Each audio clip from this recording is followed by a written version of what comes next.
जब कोई बाहर बचेगा ही नहीं, प्रत्युष जी आ रही हूँ, संजय जी, बाहर कोई बचेगा ही नहीं, और संजय जी का नाम मैंने इसलिए लिया क्योंकि अभी तलवार ज्यादा यहाँ पर लटक रही है। प्रत्युष जी, बाहर कोई बचेगा ही नहीं तो 400 का आंकड़ा ऐसे पार होगा क्या? एक एक कर सब चले जाएंगे, और यही आप पर आरोप लगता है ईडी सीबीआई सेलेक्टिव अप्रोच का? हिमानी जी ऐसा बात नहीं है। सबसे इंपॉर्टेंट बात समझना है, जो प्राइम मिनिस्टर जी हमेशा parliament floor of the house meetings में, पब्लिक रैलीज में बोलते हैं, सबसे इंपॉर्टेंट क्या है? लोग, जनता सबसे इंपॉर्टेंट है। बिहार का क्या हाल था? नीतीश जी परेशान थे, वो सारे जो गुंडे थे लालू के वापस वो आगे थे एक्शन में। अच्छा। वही किडनैपिंग, वही चोरी, वही लुच्चई लफंगई शुरू हो चुकी थी बिहार के अंदर में। मैं बिहार से आता हूं तो मुझे बहुत आइडिया है कि बिहार में क्या हो रहा था। हमारे लिए भाजपा और अपने अकॉर्डिंगली सर वो कभी सुशासन बाबू हो जाते हैं और कभी कुशासन बाबू हो जाते हैं। वो सुखी रहे। हाँ, गुंडों के साथ मिल गए थे इसलिए कुशासन बाबू हो गए थे वो उस वक्त। वो भी तो परेशान थे ना। वो भी तो परेशान थे ना। वो भी तो परेशान थे ना, तभी तो आए ना वो छोड़ के।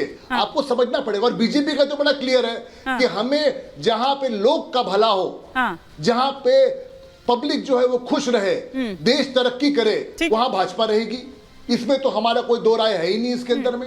तो इसी के लिए हम लोग आए। और जहां ईडी और सीबीआई की बात कर रहे हैं, जनता पार्टी कभी अपने पैरों पर खड़ी हो ना सकी। जो छोटी छोटी पार्टियां हैं उनका ही सहारा लेकर राजनीति कर पाती है बीजेपी। बिहार का सच यही है, बिहार में बीजेपी को कभी आने नहीं दिया बिहार की जनता। अभी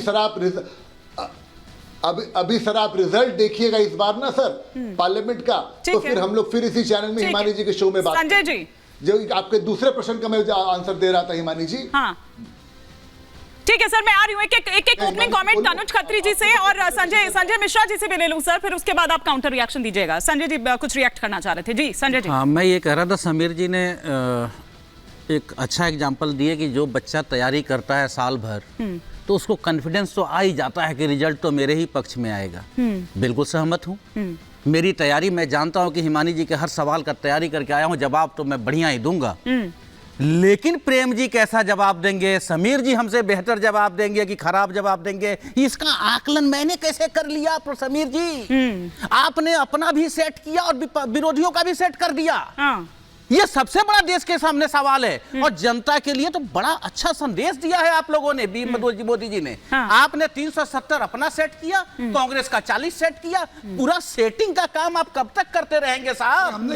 सुनिए आपने रुक जाइए समीर जी, आप जगह नहीं है आपके लिए, इंडिया गठबंधन नहीं बोल रहे हैं आप, रुक जाइए, आपके लिए जगह नहीं है। आपने बहुत अच्छा सवाल उठाया है कि जो सेटिंग का खेल प्रधानमंत्री जी कर रहे हैं ना, और जो जिस तरह का ड्रामा चला है, लोग राहुल गांधी के बारे में कहते हैं कि वो ड्रामा है।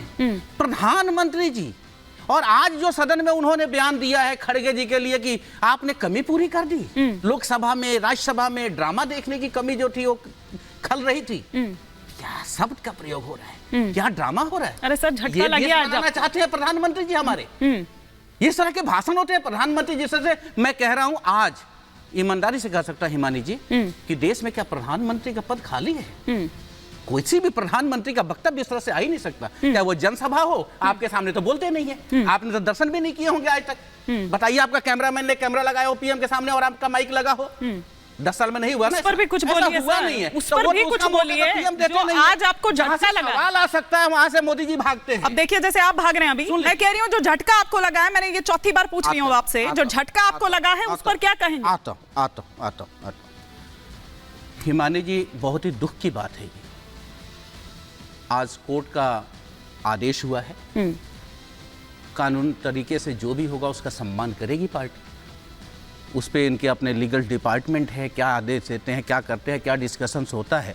पार्टी की तरफ से जो कुछ भी होगा मीडिया में आएगा कि वो जाएंगे नहीं जाएंगे। मतलब कोर्ट के आदेश से भी आप नहीं जाओगे? सुन तो लीजिए, मैंने कोर्ट ने कह दिया कि 17 तारीख को आइए। नहीं, मेरी पूरी लाइन ये नहीं है, मेरी पूरी लाइन, मैंने कहा पार्टी से जो भी आएगा वो मैं आपको बताऊंगा, या पार्टी की तरफ से आपको खबर मिलेगी। मैंने ये कहा है कि वो निर्णय केजरीवाल जी और उनकी लीगल टीम लेगी।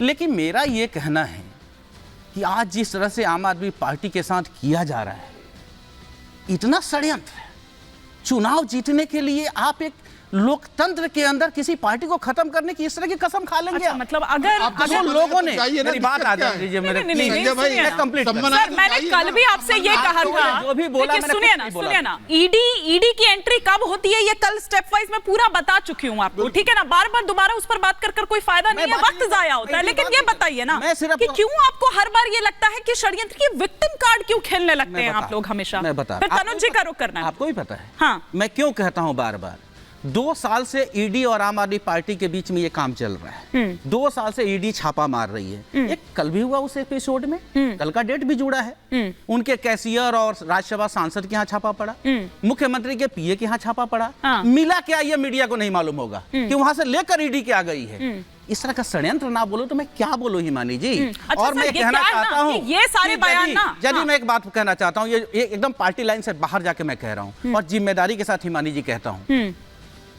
आप सोचिए, मनीष सिसोदिया को 3 साल बाद, 4 साल बाद, 6 साल बाद ये बाहर करते हैं, यदि उसके ऊपर कुछ भी प्रूव नहीं होता। संजय सिंह के ऊपर यदि कुछ भी प्रूव नहीं होता, तो आज जो उन परिवारों के बच्चे और वो परिवार के लोग जो आज मेंटली डिस्टर्ब्ड हैं और जो वो आज मैं क्या बोलूं हिमानी जी, या अरविंद केजरीवाल के सिद्धांत के ऊपर जिस तरह से अटैक किया जा रहा है, उनके प्रभाव से डरकर जो देश के अंदर उनका प्रभाव बढ़ा है वो सबके सामने है। कौन सा ये सिद्धांत? कुचक्र जो है, इस कुचक्र का प्रभाव, ठीक है, मैं कहता हूं ईमानदारी से, देश माफ नहीं करेगा। मैं जवाब लूंगी इस पर, जवाब लूंगी, लेकिन एक बार तनुज जी का, एक बार ईमानदार लोगों को बदनाम करने का जो षड्यंत्र किया जा रहा है, देश देख रहा है। मैं इस पर जवाब लूंगी। जनता के सदन में मैं इस चीज को छोड़ता हूं कि जनता को क्या निर्णय लेना। ठीक है तनुज जी, लेकिन भ्रष्टाचार हो, भाई भतीजावाद हो, साथ ही साथ ये भी कहा गया कि INDIA जो है उसका अलाइनमेंट बिगड़ गया है। क्या गलत कह रहे हैं क्या पीएम? हिमानी जी, प्रधानमंत्री जी ये सारी बातें कहां पे कह रहे हैं? कौन से स्थान पे कह रहे हैं? मैं आपसे जानना चाह रहा हूं। नहीं, वो आपने भी सुना और सभी ने सुना, आप मुझसे क्यों जानना चाह रहे हैं? मेरा काम सवाल पूछना है, सबको पता है कि सदन में कहा। स्थान जानना चाह रहा हूं आपसे, स्थान जानना चाह रहा हूं, स्थान कौन सा था? बताया मैंने आपको, सदन में कहा। बिल्कुल, ये जिस मार्केटिंग कैंपेन करके 2014 में आए थे, झूठों का पुलिंदा लेकर के आए थे, 2 करोड़ नौकरियों का वादा करके आए थे। हेमंत सोरेन विधानसभा में विश्वास मत के दौरान राजनीति पार्टी बोलिए। ठीक, मैं आ रही, मैं उसी पर शामिल है, इसमें गवर्नर हाउस शामिल है। लेकिन मैं चाह रही थी कि एक बार तनुज जी कंप्लीट कर ले, इस्तेमाल किया था, एक बार तनुज जी कंप्लीट कर ले, इसीलिए मैं। सोरेन ने कहा दिया था, विधानसभा में बयान दिया था कि नहीं दिया था? उनको वोट देने के लिए लाया गया था। इनके उम्र का तकाजा है, कम से कम अपने उम्र का ख्याल रखिए। अरे आप देखिए, इस तरह की टीका टिप्पणी मत करिए ना तनुज जी। अब आपको बुरा क्यों लगा? अब आपको बुरा क्यों लगा? हेमंत सोरेन विधानसभा में कर रहे थे ना मार्केटिंग अपनी। अरे बीच में क्यों बुलवा रहे हैं इनके? नहीं, पर वो सही कह रहे हैं। मेरा अगला सवाल यही होता, लेकिन उन्होंने पहले बोल दिया। क्या कर रहे हैं? नहीं, उन्होंने पहले बोल दिया, लेकिन आपको बुरा क्यों लगा? कि मिर्ची आपको बुरा क्यों लगा? अब बता दीजिए ना, हेमंत सोरेन कहाँ बोल रहे थे? पहले तो आप अगर चैनल में इनवाइट करते हैं तो बोलने दीजिए, नहीं तो मत बुलाया कीजिए। स्पष्ट बात है, हमारे पास आपके जैसा समय नहीं है इतना फिजूल की बातों के लिए। आप अगर बुलाते हैं तो बोलने दीजिए, अन्यथा। तनुज जी, हो गया। इतना भड़कने की, इतना बौखलाने की जरूरत नहीं है। उन्होंने ऐसा कुछ नहीं पूछा है। नहीं तो मैं आप ही से पूछ रही हूँ, आप ही से पूछ रही हूँ। और फिजूल की बात क्या होती है? फिजूल की बात क्या होती है? अगर आपको फिजूल लग रहा है तो आप चले जाइए, अगर आपको फिजूल लग रहा है तो आप जा सकते हैं, कोई जबरदस्ती नहीं है।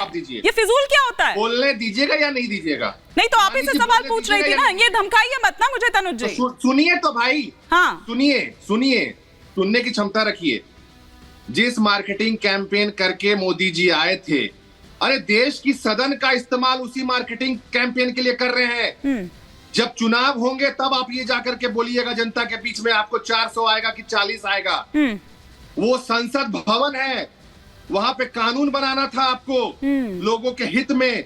लोग और तंत्र दोनों का आपने तहस नहस कर दिया। केंद्रीय एजेंसियों का इस्तेमाल करके शासन कर रहे हैं आप। ये सारी बातें आप कहिए, लेकिन चुनावी कैंपेन में कहिए। सम्मानित संसद में आप नहीं कह सकते इस तरीके की बातें। 400 लाइएगा, 500 लाइएगा।